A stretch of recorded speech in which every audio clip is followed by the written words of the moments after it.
So Exhibit A is the Vogelkop gardener bird.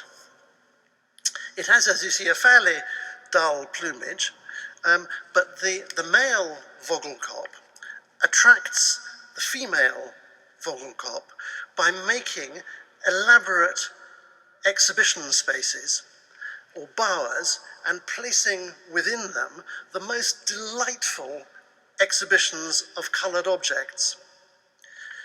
If you were to tell the male Vogelkop gardener bird, where they were to hear Dubuffet's disparaging remarks about assembling colours in pleasing arrangements for the so-called pleasure of the eyes, it might be rather distressed, because the male Vogelkop goes to endless trouble with its installations.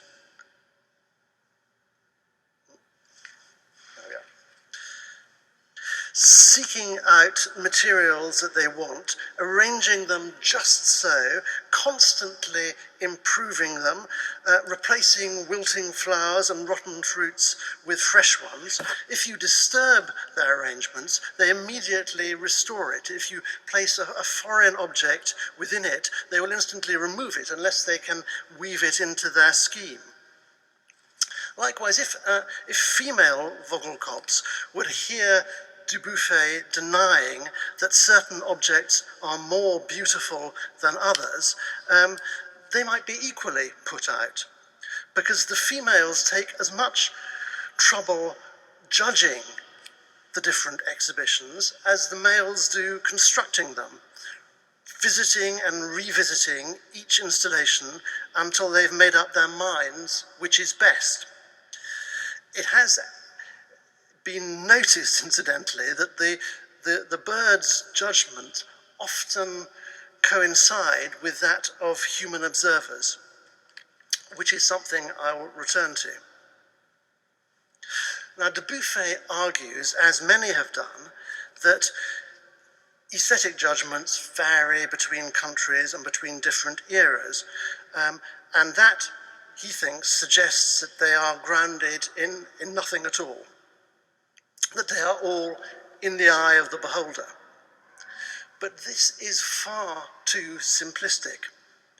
The population of Vogelkop gardeners contains within it three distinct aesthetic traditions. Thus, while the birds of the South Kumara Mountains favour a restrained Rembrandt-like palette of greys, browns and blacks, those in the central Kumara Mountains favour a lighter, more impressionist palette of yellow, red, blue and white fruit, while the Vogelkops in the Vendeman Mountains, who make their bowers in a rather different way, are much more Titian-like, using the whole chromatic range. These traditions are all variations, they're all different, but they're all variations on a theme. They all exploit the same aesthetic principles of order and contrast, balance and variation. I mentioned a little moment ago that human observers share many of the judgments of female Vogelkops, but in fact this is true across the phyla. We respond to the plumage of peacocks and parakeets, the markings of butterflies and boa constrictors in something of the same way that they do themselves. There are, it would seem, basic aesthetic principles that are given to us by our biological inheritance and are in that sense written into creation. Having said that, there is something very distinctive about human aesthetic responses that set them apart from every other living species. In every other living species, aesthetic display takes place within the circle of mating preference, and only there. We too, of course, stand within that circle, but we are also separate from it. And so, for instance, Vogelkop gardeners don't decorate their own nests or stand admiring the view, but we do. And that brings me to my next three exhibits, which I should warn you all involve human remains. So here is exhibit B, here is exhibit C, and here is exhibit D. Exhibit B are the painted bones of the Red Lady of Paviland, who's in fact a man. They're currently dated to about 35,000 years ago.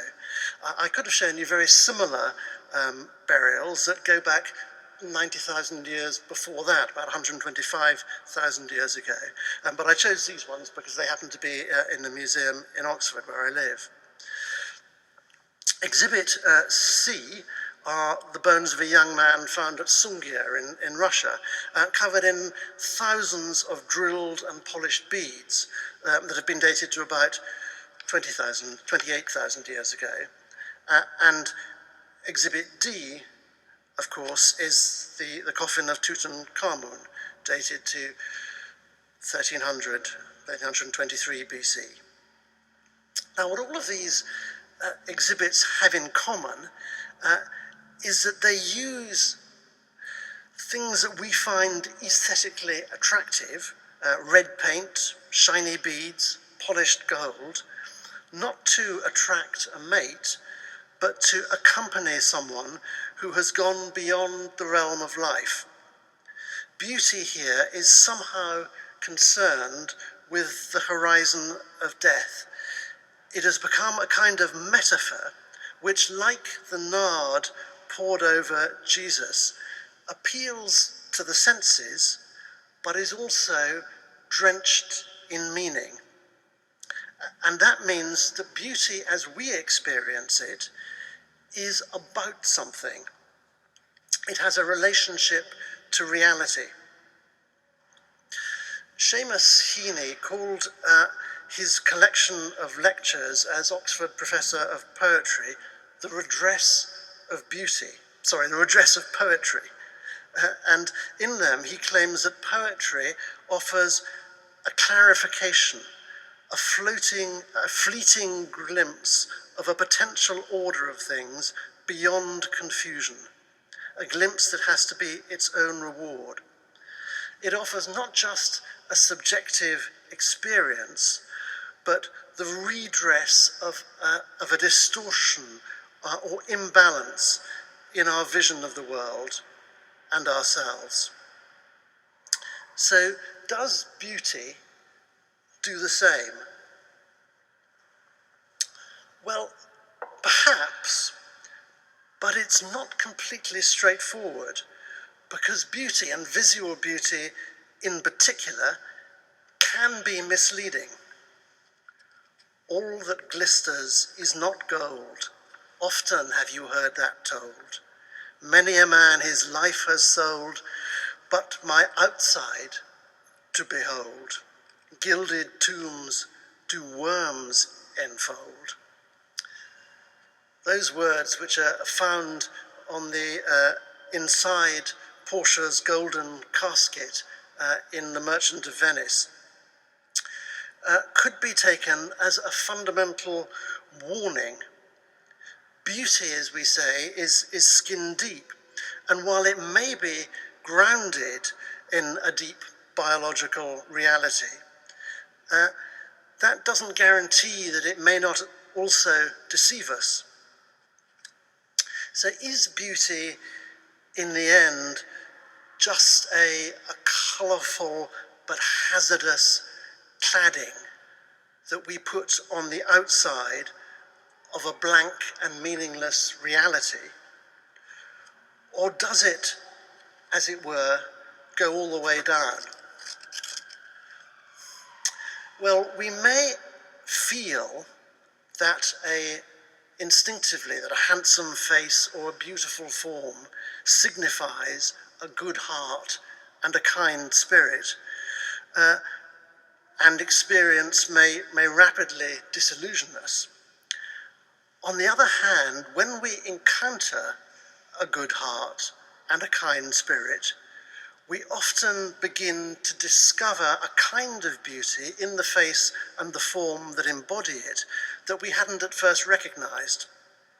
And this is another peculiar characteristic of the human experience of beauty. It isn't simply something we respond to, as perhaps the bowerbirds do. It's also something that we discover. Evolutionary psychologists like to argue that the human predilection for savanna-like landscapes has been molded by our evolutionary past. But while that might be so, it is also the case that as human beings stepped outside the circle of mating preference, they have discovered beauty in realms that are completely remote, even hostile to us, from mountaintops to mathematics, from deserts to clouds. So are these real discoveries or just a kind of projection? Well, they certainly feel like real discoveries. Anyone who has encountered an unfamiliar landscape and been overwhelmed by a new kind of beauty will not easily be persuaded that this is entirely a creation of their own psyche. The beauty of mathematics may sometimes mislead, but, so physicists tell us, ugly mathematics tend to suggest that something has gone wrong with a theory, while the beauty that those who can understand them find in, for instance, Maxwell's electromagnetic equations, which are what these are, reveal deep truths about the nature of the world and have persuaded physicists and mathematicians like Paul Dirac, Michael Atiyah, or Frank Wilczek, that mathematical beauty is a real guide to truth. It may be impossible to prove that beauty is, as philosophers say, an ontological primitive, a primary characteristic of the cosmos that can't be reduced to anything else. But there is certainly a substantial amount of evidence that points in that direction. Even for those of us who aren't philosophers or mathematicians, we can still find clues in our own experience that may lead us in that direction. C.S. Lewis talks about something the books on aesthetics take little notice of, but the poets and the mythologies know all about. We do not want merely to see beauty, though God knows that is bounty enough. We want something that we can hardly put into words, to be united with the beauty we see, to pass into it, to receive it into ourselves, to bathe in it, to become part of it. My own experience, if you'll forgive me for talking about that for a moment, is almost of being addressed by beauty. This is a painting I did some years ago called The Road to Emmaus, which was based on one of the earliest little oil paintings I ever did of a road in Naxos. Phone is saying low power, but I hope it'll continue.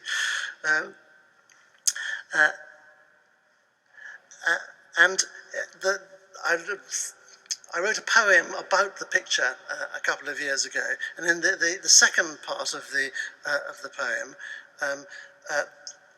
I talks about the painting as it now is, and the road to Emmaus, which is the banquet or the supper at Emmaus, which is that little detail of the picture.